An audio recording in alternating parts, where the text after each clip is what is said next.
Egaa hordoftoota kiyyaa viidiyoo kana sa'aatii gadhiisuu hin beeku garuu galgala waraabuutti jira namni hedduu waan nagaafateef jechuudha.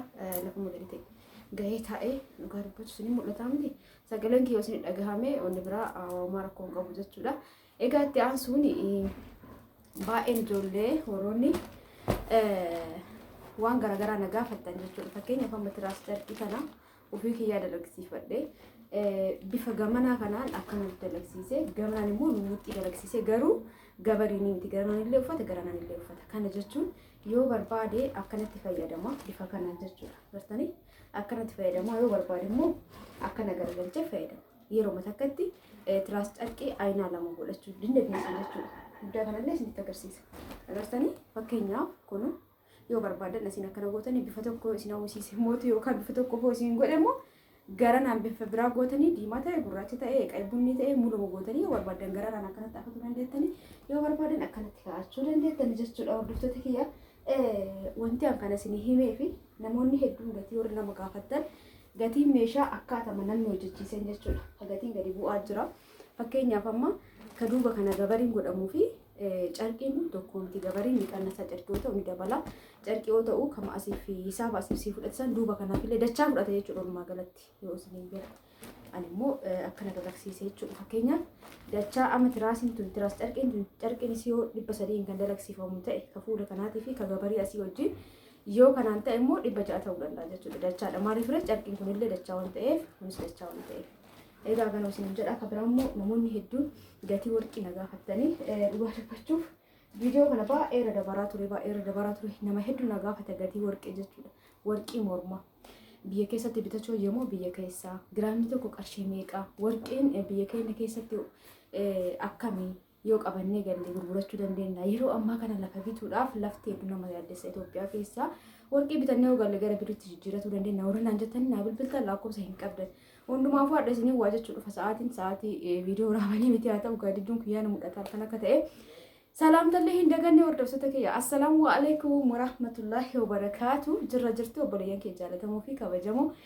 Akkam jirtan fayyaa keessanii alaamanni isaa namni keessan dalagaa fi maal fakkasin jaana bira akka dansaadha. Alhamdulillah. Isin biras bareeda akka ta'e hawwiin qaba. Egaa itti aansuun haasawa hin dheeressisiin boorri jettan waan tokko yoo qabadhee dhufe amma fakkeenyaa namni tokko kana yoo bitachuu barbaade gatii isaa addaan baasee itti himuu qaba jechuudha. Saniif gizee baay'ee haasawa dheeressu baay'eellee hin jaaladhu haasawa dheeressu garuu nama hubachiisee waan quufu natti hin fakkaatu jechuudha. Namni sun akka sirriitti waa galuuf barbaada waan irraa qabadhee dhufe sanii amma fakkeenyaaf akkana dubbadhee qarshii gana jedhee lafa yoo kaa'e gizee gabariin hojjetamee fi gizee carqiin hojjetame akkamii gatiin isaa kan jedhu namni addaan baasee beekuu waan qabuuf fakkeenyaaf isin jechaa jira.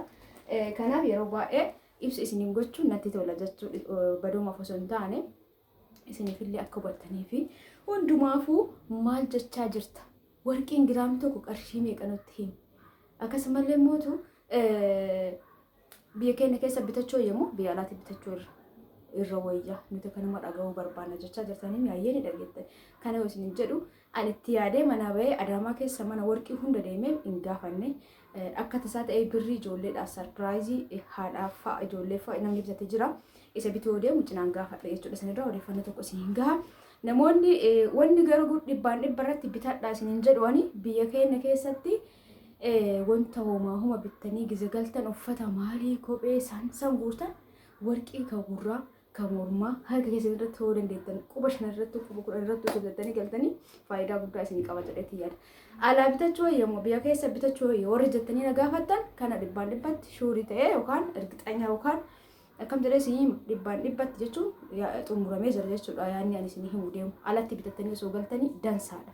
Warqiin kama biyya alaatti jechuudha. Maaliif biyya keessa illee ni jira garuu ka biyya alaa san achumatti bitattanii warqaa isaa wajji qabattanii yoo galtan sa'aatii barbaadanii gabbaatanii magaalaa guddoo dhaquudhaan yookaan Adaamaa yookaan Finfinnee dhaqanii gurgurachuu yookaan gara maallaqaatti jijjiirachuu dandeettanii jechuudha. Kallattiimaan gara viidiyootti dabarra jechuudha hordoftoota kiyya. Egaa akkuma na duubatti argaa jirtan warqiin gosa hedduu jira, diizaayinii hedduu jira. Kallattiimaan namoonni hedduun giraama meeqa jedhanii nama gaafatan. Warqii akka birrii san giraama qofaanii miti kaarentii waan jedhamu tokkotu jira. Maal akka ta'e isin gaafa gaafattan achitti mee gadi baagise gaafattan anallee ibsanaa godha. Kaarentii jechuun akkaan hubadhetti jechuudha. Akkana hubachiisanitti Warqiin kuni warqiin bichaan kaarentii isaa 21 ta'e warqii bichaadha jedhanii achi gadi kaarentii 18 jira kaarentiin 20 jira 20 miti 18 jira 17 jira maaliif akkas ta'e jennaan waan wayii makaa qabuu fi kan qabne jira jedhan akka gaafadhetti jechuudha. Kanaafuu kaarentii 21 jechuun makallee qabaatu kan warqiin caalu fakkeenyaaf amma birrii warqii walitti makanaa jennu harki caalu warqii yoo ta'e kaarentiin isaa ol ka'a jechuudha. Kaarentii ol ka'u sanirraa giraamni tokko qarshii meeqa hojjettanii na gaafattan amma fakkeenyaaf abbaan kaarentii 21 giraamni tokko qarshii 20 jedhan sanii gadis ta'uu danda'a.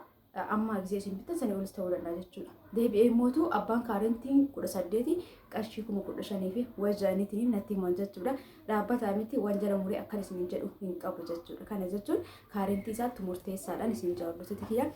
Kaarentiin isaa gadi qannasu 21 gadi ka ta'e jechuudha. Abbaa kaarentii 21 gadi ka ta'e haga qarshii 15,000 haga qarshii 15,500 ni jira jedhan. Kana jechuun kaarentiin isaa adada gadi hir'ataa deemuun yookaan walitti makaa biraa kan qabu warqiin ol hin caalle jedhan akka nu badhetti jechuudha. Isin immoo hubattan hubachuu dandeettanii kanarra caalaa wanni sirriitti anirra keessa deemee akkanatti ibsisanii godhu hin jiru. Walumaa galatti abbaan kaarentii 21 qarshii 20,000 qarshii 19,500 akkas jedhan jechuudha. Abbaa kaarentii 21 jechuun warqii caalu warqiidha jechuudha yookaan warqiidha guutuma guutti isin jedhan. Walumaa galatti akkana yeroo ammaa kana giraamni takka qarshii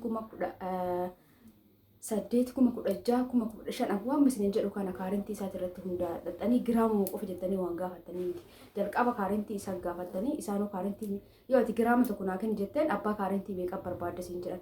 Kan 21 barbaadamu 18 barbaadamu akkamitti hin jedhan kana jechuun kan 21 sun warqummaan isaa bareeda warqiidha isin jedhanii kaga'aan sun immoo makaa wayii waa qaba isaan gurguran kan jedhan isin himanii garuu garaagarummaa isaa beekuu waan qabdu gaafachuu qabda jechuudha. Kana waan isin geessa giraamni tokko qarshii 21 jira haga qarshii 18,000 17,000 haga qarshii 15,500 jira giraamni tokko jechuudha. Kanaaf kaarentii irratti hundaa'e haga isin jiru barbaada. Walumaa galatti jechuudha. Maaliif wanni kun dhaabbataa miti akkaatama kaarentii isaatiin gatiin isaallee tokko waan hin taaneef jala muree fakkeenyaaf warqeen giraamni tokko qarshii 20,000 jedhee isin himuu hin danda'u. Kaarentiin isaa adda dabalaa deemuun ol ka'aa yoo deeme gatiin isaa ol ka'aa kaarentiin isaa gadi hir'ataa yoo deeme mootu makaa waan tokko of keessaa qaba waan ta'eef birri isallee hir'ataa deema akka isaan na hubachiisanitti jechuudha hordoftoota kiyya. Inni biraa immoo nasirri isin himuu warqii biyya keessa bitachuu wayyamoo biyya alaa bitachuu wayya warri jettan kun shakkii hin qabu. Biyya alaatii bitattanii galuun bareedaadha. Risitii isallee fudhadhaatanii galaan isin jira gisee gurgurtan risitii isaa wajjin fuutanii akka barbaadanii gurguruu dandeettan bakka barbaadanii filannoo qabdan jechuudha. Garuu risitii qabachuun bareedaadha. Inni biraa mootu yeroo baay'ee jechuudha. Yeroo baay'ee biyya keessa warqii godhannee ogallee qaraxa qaba warri ca'ee na gaafatan illee jiru wallaahi hin beeku garuu ka ofirra godhatan nama hin gaafatan. Mee warri beektan immoo barreessaa. Jechuudha nama ijoolleen teessisa godhattee galtillee jirti garuu baay'ina osoo hin taane ka gurraa ka quba 2-3 irratti akkas ka mormaa hin gaafanne isin baay'istanii bitachuu barbaadan quba 5 irratti asirrattillee quba 5 irratti godhattanii gurra keessanii irrattillee morma keessanii irratti godhachuu dandeettan. Isaan alatti boorsaa keessatti isinitti hin dhiisne malee ka qaama irratti godhatan ni gaafatan natti hin fakkaanne ta'an immoo alla waalamii. Kanaaf warqii bitadhaan isin ja'a namoonni baay'ee warqii bitachuu yommuu lafa bitachuu wayyaa warri jettan lafti bareedaadha akka kiyyatti garuu yeroo ammaa kan nama amansiisu wallaahi laazim yeroo ammaa kan baay'ee takka ulfaataadha jechuudha. Ijoollee alaa haasayaa jira nama cadhisi jechuun dhiqoonni ulfaata viidiyoo gisee mara gisee hojjedhu akka isin jiru hordoftoota kiyyaa warri na gaafattanii haga nama irraa beeka wanni isin dubbadhe kana isin immoo yaada keessa galchaa bitadhaa galaa warri bitachuu barbaadan kuni gaafii hin barbaachisu guutuu kaanii kaan gurguru dhugaa dubbachuuf uffanni ambiyyaraa deemee hin beeku. Uffata namni fidu garuu ni arga. Uffanni namni alaa fidu wanta akka nama gammachiisu. Wallaahi laazim. Indoom amma jechuun ijoolleen suuqarra hojjetan ni jiran. Isaan warri suuqarra hojjetu sun ka fidu babbareedaadha. Garuu haa ta'u akka biyya keenya keessa ani uffannatti hin tolu. Uffanni biyya keenya keessa akka barbaadanii jira jechuudha. Hordoftoota kiyya filattanii akka barbaadanii bitachuu dandeettanii gatii xiqqoo ol ka'a malee. Warroonni uffata akkasii bittanii galtan sun warqii osoo bitattanii tokkoffaa isiniifillee gaariidha. Sa'aatii barbaadanitti sa'aatii birriin alaa isin harkaa dhumti sanitti gara birriitti jijjiirachuu dandeettan jechuudha. Hordoftoota kiyya egaa viidiyoon kiyya kaarraa kanumaan raawwateetti jira. Hundi keessanuu laayikii gochuu hin dagatina. Dhugaa dubbachuuf sabskiraayibii kiyya ilaalaa dheengadda 18,000 ture amma 18,200 akkas gahuu hedda. guyyaa lama sadii keessa subscribe 200 dabalaa jira. Maashaallah jedha kan maashaallah tabaarakallah ibnatu tolee jira. Ammallee hundi keessan obboleeyyan kiyya like share godha. Lakkoofsi kee meetii warjettanii nagaa fattan keessa maal taatan am viidiyoo keessa bar lakkoofsa sun kaayin ture darbee hin beeku. Ammallee kun asirra isinii kaaya lakkoofsi kiyya duwwaa 9 duwwaa 1 21 duwwaa 6 73 karaa WhatsAppiti heloo jettan isin keessummeessa.